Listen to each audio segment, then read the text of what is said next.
Hello guys, this is Pradeep Bhagat. Welcome to my YouTube channel PK7P। नमस्कार। आज के इस वीडियो में हम लोग बात करने वाले हैं एनसीईआरटी क्लास 6 हिंदी का चैप्टर 15 नौकर, जो कि अनु बंदोपाध्याय के द्वारा रचित है। इस वीडियो में हम लोग नौकर चैप्टर का सारांश को समझेंगे। अगर आप लोग इसी चैप्टर का क्वेश्चन आंसर वाला वीडियो देखना चाहते हैं तो उसका लिंक ऊपर आई बटन पे और नीचे डिस्क्रिप्शन में भी दिया हुआ, जाकर जरूर देख ले। तो प्लीज गाइज वीडियो को कंप्लीट वॉच कीजिए, क्योंकि मैं आप लोगों को कंप्लीट इन्फॉर्मेशन देता हूं और एक एक वर्ड का मीनिंग को तोड़ तोड़ कर समझाता हूं।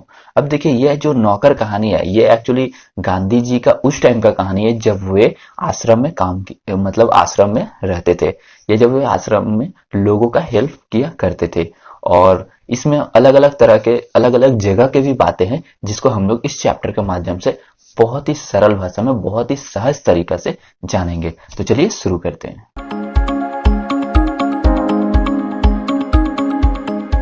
आश्रम में गांधी कई ऐसे काम भी करते थे जिन्हें आमतौर पर नौकर चाकर करते हैं। जिस जमाने में वे बैरिस्टरी से हजारों रुपए कमाते थे, उस समय भी वे प्रतिदिन सुबह अपने हाथ से चक्की पर आटा पीसा करते थे।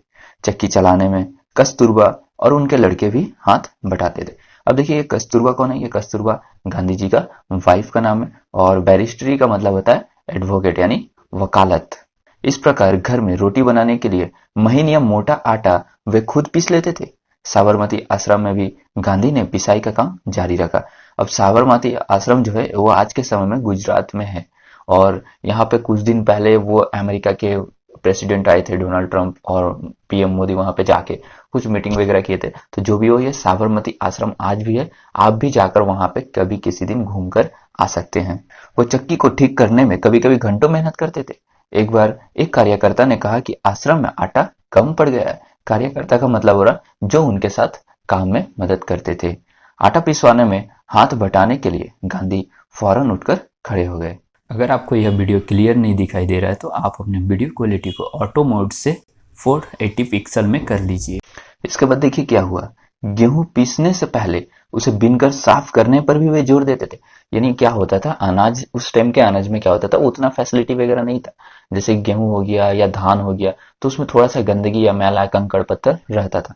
तो इससे क्या होगा कि अगर हम लोग पीसेंगे उसको तो साथ में कंकड़ पत्थर भी पीस जाएगा, जो कि हमारे शरीर के लिए बहुत हानिकारक है। लेकिन गांधी जी क्या करते थे कि वो गेहूं को पिसवाने से पहले उसको अच्छे से साफ करवाया करते थे। कौपिनधारी इस महान व्यक्ति को अनाज बीनते देख उनसे मिलने वाले लोग हैरत में पड़ जाते थे। कौपिनधारी का मतलब हो रहा घुटनों तक धोती पहनने वाले इस गांधी जी को आदमी लोग जब उनसे मिलने के लिए आते थे, मेहमान लोग दूर दूर से, क्योंकि उनका नाम बहुत फेमस हो चुका था उस समय में, और उनको ये काम करते हुए देखकर वो लोग आश्चर्य में पड़ जाते थे। अरे बाप रे, ये गांधी जी इतने बड़े नेता होकर ये क्या गेहूं का अनाज वगैरह मतलब बीन रहे हैं। तो उनको बहुत आश्चर्य लगता था। बाहरी लोगों के सामने शारीरिक मेहनत का काम करते गांधी को शर्म नहीं लगती थी, और जब भी कोई बाहर से लोग आते थे उनके सामने वे खुलकर जो काम कर रहे या कोई जो कितने भी छोटे काम कर रहे वे करते थे। उनको कोई भी उस काम को करने में हिचक या शर्म की नहीं आती थी। एक बार उनके पास कॉलेज के कोई छात्र मिलने आए। उनको अंग्रेजी भाषा के अपने ज्ञान का बड़ा गर्व था। जो स्टूडेंट आए थे उनसे मिलने के लिए, उनको अंग्रेजी सीखे हुए थे, तो उनको अपना इंग्लिश लैंग्वेज सीखा होने का बहुत ही घमंड था। गांधी से बातचीत के अंत में वे बोले, बापू, यदि मैं आपकी कोई सेवा कर दूं तो कृपया मुझे अवश्य बताएं। तो यानी बापू किनको कहा है? उन लोगों ने बापू गांधी जी को कहा है। तो उन लोगों ने जैसे ही बोला कि क्या मैं आपका मदद कर दूं, तो आप, अगर मैं आपका मदद कर सकता हूं तो आप बताएं। तो गांधी जी ने देखिए, अब देखिए गांधी जी कितनी चालाकी से उनको क्या काम देते हैं। उन्हें आशा थी कि बापू उन्हें कुछ लिखने पढ़ने का काम देंगे। उन लोगों को लगा कि हम लोग इतना पढ़े लिखे हैं तो हम लोग को लिखने पढ़ने का काम देंगे। गांधी ने उनके मन की बात ताड़ ली। गांधी जी समझ गए कि ये लोग क्या काम चाहते थे, और बोले, अगर आपके पास समय हो तो इस थाली के गेहूं बीन डालिए। गांधी जी बहुत ही मतलब प्रेम से बोले कि अगर आपके पास समय है तो ये गेहूं का बीन डालिए। आगंतुक बड़ी मुश्किल में पड़ गए, मतलब जो आए थे वे बहुत ही मुश्किल में पड़ गए। लेकिन अब तो कोई चारा नहीं था। 1 घंटे तक गेहूं बीनने के बाद वह थक गए और गांधी जी से विदा मांगकर वहां से चल लिए, यानी वहां से कट लिए। और हाँ गाइस, आगे बढ़ने से पहले जरा इस वीडियो को लाइक कीजिए, चैनल को सब्सक्राइब कीजिए और नोटिफिकेशन बेल को ऑन कर लीजिए ताकि आगे आने वाली वीडियोस का भी लुत्फ उठाते रहें। अब देखिए क्या हुआ। कुछ वर्षों तक गांधी ने आश्रम के भंडार का काम संभालने में मदद की। भंडार का मतलब हो रहा है जो स्टोर था, मतलब कितने दाल है, कितने चावल है, कितने आटा है, कितने गेहूं है, उसको करने में भी जो करता था उनका हेल्प किया करते थे। सवेरे की प्रार्थना के बाद वे रसोई घर में जाकर सब्जियां छीलते थे। रसोई घर या भंडारे में अगर वे कहीं गंदगी या मकड़ी का जाला देख पाते तो वे अपने साथियों को आड़े हाथ लेते। आड़े हाथ लेने का मतलब है सबको बुलाकर एक साथ सफाई के काम में लग जाते। उन्हें सब्जी, फल, अनाज के पौष्टिक गुणों का ज्ञान था। एक बार एक आश्रमवासी ने बिना धोए आलू काट दिए।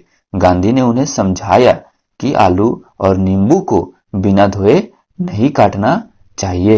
एक बार एक आश्रमवासी को कुछ केले दिए गए जिनके छिलकों पर काले चकत्ते पड़ गए थे। उसने बहुत बुरा माना।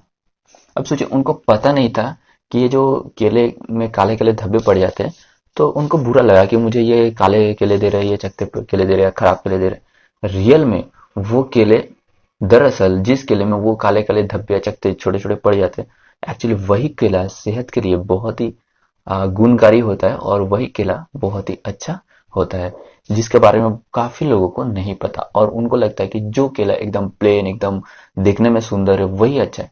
वास्तव में ऐसा नहीं है। आप लोग को अगर इसके बारे में और भी ज्यादा नॉलेज लेना है तो आप लोग गूगल पे या यूट्यूब में सर्च करके देख सकते हैं। तब गांधी ने उसे समझाया कि ये जल्दी पच जाते हैं और तुम्हें खासतौर पर इसलिए दिए गए हैं कि तुम्हारा हाजमा कमजोर है। यहाँ पे हाजमा कमजोर है मतलब लीवर कमजोर है। गांधी आश्रमवासियों को अक्सर स्वयं ही भोजन परोसते थे। इस कारण वे बेचारे बेस्वाद उबली हुई चीजों के विरुद्ध कुछ कह भी नहीं पाते थे। दक्षिण अफ्रीका की एक जेल में वे सैकड़ों कैदियों को दिन में 2 बार भोजन परोसने का कार्य भी कर चुके थे। आश्रम का एक नियम यह था कि सब लोग अपने बर्तन खुद साफ करें, यानी जो जिस बर्तन में खाता है उसे वह खुद धोए। रसोई के बर्तन बारी बारी से कुछ लोग दल बांधकर धोते थे, यानी जो खाना पकाने वाला जो बर्तन है जिसमें खाना बना था, उस बर्तन को क्या करते थे, सभी कोई एक साथ मिलकर दल बनाकर धोते थे। एक दिन गांधी ने बड़े बड़े पतीलों को खुद साफ करने का काम अपने ऊपर ले लिया। नहीं, बड़ा बड़ा जो हांडा था, कढ़ाई था, उसको खुद ही साफ करने का मतलब गांधी जी ने सभी से कहा दिया कि इसे छोड़ दो, इसे मैं साफ कर दूंगा। इन पतीलों की पेंदी में खूब काली लगी थी। भरे हाथों से वह एक पतीलों को खूब जोर जोर से रगड़ने में लगे हुए थे कि तभी कस्तूरबा वहां आ गई। कस्तूरबा कौन थी? गांधी जी का वाइफ यानी धर्म पत्नी। उन्हें पतीलों को पकड़ लिया और बोली, यह काम आपका नहीं है। और उनका पत्नी को बहुत बुरा लगा कि एक इंसान होकर, मतलब एक मर्द होकर ये बर्तन धो रहे। उनका वाइफ को बहुत खराब लगा और उन्होंने कहा कि यह काम आपका नहीं है, मैं कर देती हूँ। इस पर गांधी जी ने क्या कहा देखिए। उसका पत्नी ने कहा कि इसे करने को और भी बहुत से लोग हैं। गांधी को लगा कि उनकी बात मान लेने में बुद्धिमानी है और वे चुपचाप कस्तूरबा को उन बर्तनों की सफाई सौंपकर चले गए। बर्तन एकदम चमकते न हो तब तक गांधी को संतोष नहीं होता, यानी जब तक पूरा बर्तन एकदम चकचक साफ नहीं करता तब तक उनको अच्छा नहीं लगता। एक बार जेल में उसको जो मददगार दिया गया था, उसके काम से असंतुष्ट होकर उन्होंने बताया कि वे खुद कैसे लोहे के बर्तनों को भी मांझकर चांदी से चमका सकते थे। जब आश्रम का निर्माण हो रहा था उस समय वहां आने वाले कुछ मेहमानों को तंबुओं में सोना पड़ता था। एक नवागत को पता नहीं था कि अपना बिस्तर कहाँ रखना चाहिए। नवागत का मतलब होता है, मतलब जो नया आया है अभी अभी। इसीलिए उसने बिस्तर को लपेट कर रख दिया और यह पता लगाने गया कि उसे कहाँ रखना है। लौटते समय उसने देखा कि गांधी खुद उसका बिस्तर कंधे पर उठाए रखने चले जा रहे हैं। सोचिए, इतना बड़ा आदमी खुद उसका बिस्तर को लेकर जा रहे हैं कि कहाँ पे रखना है। आश्रम के लिए बाहर बने कुएं से पानी खींचने का काम भी वे रोज करते थे। एक दिन गांधी कुछ अस्वस्थ थे, मतलब उनका तबीयत कुछ खराब था और चक्की पर आटा पीसने का काम भी हिस्से में बटा चुके थे। उसके एक साथी ने उन्हें थकावट से बचाने के लिए अन्य आश्रमवासियों की सहायता से सभी बड़े छोटे बर्तनों में पानी भर डाला। गांधी को यह बात पसंद नहीं आई, मन में कुछ ठेस भी लगी। उन्होंने बच्चों को नहाने का एक टब उठा लिया और कुएं से उसमें पानी भरकर टब को सिर पर उठाकर आश्रम में ले गए। बेचारे कार्यकर्ता को बहुत पछतावा हुआ। यानी कार्यकर्ता ने क्या किया कि मतलब गांधी जी को इतना काम ना करना पड़े, या क्या किया उन्होंने कि सारे जो बर्तन थे उसमें पानी भर डाला कि गांधी जी बीमार है, उनको ज्यादा काम ना करना पड़े। लेकिन क्या किया गांधी जी ने, जैसे उन्होंने पानी भरा कुएं पर तो वे एक टब उठाकर खुद आश्रम की तरफ चलने लगे। सभी को देखकर पछताने लगा, रहे इनको मतलब ये काम ना करे इसलिए मैं इनका हेल्प कर रहा हूँ, मतलब ये बीमार है और ये देखो बीमार अवस्था में भी काम कर रहे हैं। अब देखिए, शरीर से जब तक बिल्कुल लाचारी ना हो तब तक गांधी जी को यह बात बिल्कुल पसंद नहीं थी कि महात्मा या बूढ़े होने के कारण उनको अपने हिस्से का दैनिक शारीरिक श्रम न करना पड़े। यानी गांधी जी को ऐसा लगता था कि क्या मैं बूढ़ा हो गया हूं तो क्या मैं अपना हिस्सा का काम रोज नहीं करूंगा, क्या मैं दिन भर बैठकर खाऊंगा। ये बात बिल्कुल भी गांधी जी को पसंद नहीं थी। उनमें हर प्रकार का काम करने की अद्भुत क्षमता और शक्ति थी। वह थकान का काम भी नहीं जानते थे, यानी थकान का नाम भी वे नहीं जानते थे। दक्षिण अफ्रीका में बोअर युद्ध के दौरान उन्होंने घायलों को स्ट्रेचर पर लाद कर एक एक दिन में 25-25 मील तक ढोया था। 25 मील सोचिए, एक एक दिन में वह मीलों पैदल चल सकते थे। दक्षिण अफ्रीका में जब वे टॉलस्टॉय बाड़ी में रहते थे तब पास के शहर में कोई काम होने पर दिन में अक्सर 42 मील तक पैदल चलते थे। इसके लिए वे घर में बना कुछ नाश्ता लेकर सुबह 2 बजे ही निकल पड़ते थे, शहर में खरीदारी करते और शाम होते होते वापस फार्म पर लौट आते थे। उनके अन्य साथी भी उनके इस उदाहरण का खुशी खुशी अनुसरण करते थे। सोचिए, दूसरा साथी भी उनके साथ हो लिया करते थे, यानी सुबह 2 बजे, एकदम 2 बजे सुबह सुबह मतलब रात को ही 2 बजे हुए घर से निकल पड़ते थे। कहाँ पहुंचने के लिए? शहर पहुंचने के लिए, क्योंकि 42 मील तो कोई नजदीक नहीं है जो जल्दी पहुंच जाएंगे, वो भी पैदल। एक बार क्या हुआ था, किसी तालाब की भराई का काम चल रहा था जिसमें गांधी के साथ लगे हुए थे। एक सुबह काम खत्म करके वे लोग फावड़े, कुदाल और टोकरियां लिए जब वापस लौटे तो देखते हैं कि गांधी ने उनके लिए तस्तरियों में नाश्ता के लिए फल आदि तैयार करके रख दिए। तस्तरियों का मतलब होता है थाली। एक साथी ने पूछा, आपने हम लोगों के लिए यह सब कष्ट क्यों किया? क्या यह उचित है कि हम आपसे सेवा करवाएं? यानी एक साथी ने कहा कि क्या ये अच्छा लगता है हम लोगों की, आप बूढ़े हो गए, बुजुर्ग है और आप हमारे सेवा करेंगे? हम आपके सेवा के लिए आए हैं। गांधी ने मुस्कुराकर उत्तर दिया, क्यों नहीं, मैं जानता था कि तुम लोग थके मादे लौटोगे। तुम्हारा नाश्ता तैयार करने के लिए मेरे पास खाली समय था। दक्षिण अफ्रीका में रहने वाले भारतीयों के जाने माने नेता के रूप में गांधी भारतीय प्रवासियों की मांगों को ब्रिटिश सरकार के सामने रखने के लिए एक बार लंदन गए। क्या हुआ था कि जो दक्षिण अफ्रीका का जो डिमांड थी, यानी वो भी तो ब्रिटिश गवर्नमेंट का अधीन थी, गुलाम थी, तो उनका डिमांड को भी वे अंग्रेजों के सामने रखने के लिए वे लंदन भी गए थे। अब देखिए, वो लंदन में उनके साथ क्या क्या हुआ था। वहां उन्हें भारतीय छात्रों ने एक शाकाहारी भोज में निमंत्रित किया। यानी वहां पे जो भारत के स्टूडेंट रह रहे थे, वहां पे रहकर पढ़ाई कर रहे थे, उन लोगों को जब पता चला कि गांधी जी यहाँ पे आए तो उन लोगों ने खुशी खुशी गांधी जी को अपना एक शाकाहारी व्यंजन में, मतलब एक भोज होने वाला था वहां पे, उनको इनवाइट किया। छात्रों ने इस अवसर के लिए स्वयं ही शाकाहारी भोजन तैयार करने का निश्चय किया था। तीसरे पहर 2 बजे एक दुबला पतला और छरहरा आदमी आकर उनमें शामिल हो गया और तस्तरिया धोने, सब्जी साफ करने और अन्य छुटपुट काम करने में उनकी मदद करने लगा। मतलब एक दुबला पतला आदमी आकर उनका काम में हेल्प करने लगा। बाद में छात्रों का नेता वहां आया तो क्या देख, और कोई नहीं, उस शाम को भोज में निमंत्रित उनके सम्मानित अतिथि गांधी थे। अब सोचिए उनको कैसा फील हुआ होगा कि उनको जो मुख्य अतिथि के तौर पे इनवाइट किए थे और वही दोपहर में पहुंचकर, मतलब उनको इनवाइट किया गया था शाम को और वे दोपहर में ही पहुंचकर उनका खाने बनाने में और बर्तन धोने में और सब्जी काटने में हेल्प करने लगे।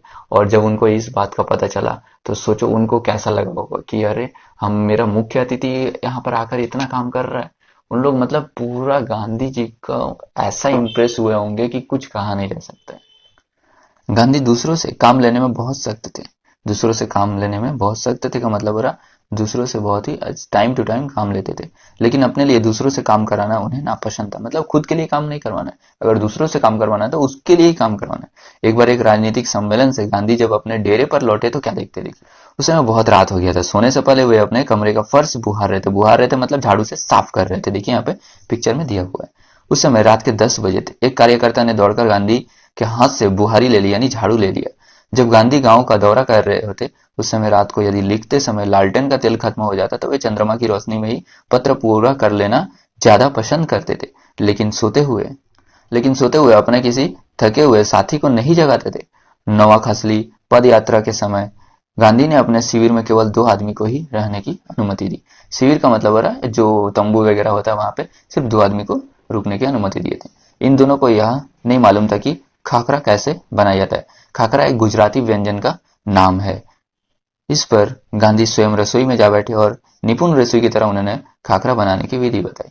उस समय गांधी की अवस्था 78 वर्ष की थी। सोचिए 78 साल के एज में, आज के अगर आपके पिताजी या दादाजी 78 साल के हो जाए और उनको अगर खाना बनाने का काम दे दिया जाए तो सोचिए वो कैसा फील करेंगे। सोचिए 78 इयर्स का एज में गांधी जी उसमें इतना स्ट्रांग थे कि ये जाकर खुद खाना बना लेते थे। बहुत ही आश्चर्य करने वाली ये बात होती है। गांधी को बच्चों से बहुत ही प्रेम था। अपने बच्चों के जन्म के 2 माह बाद उन्होंने कभी किसी दाई को बच्चों का देखभाल के लिए नहीं रखा। दाई का मतलब रहा दासी को।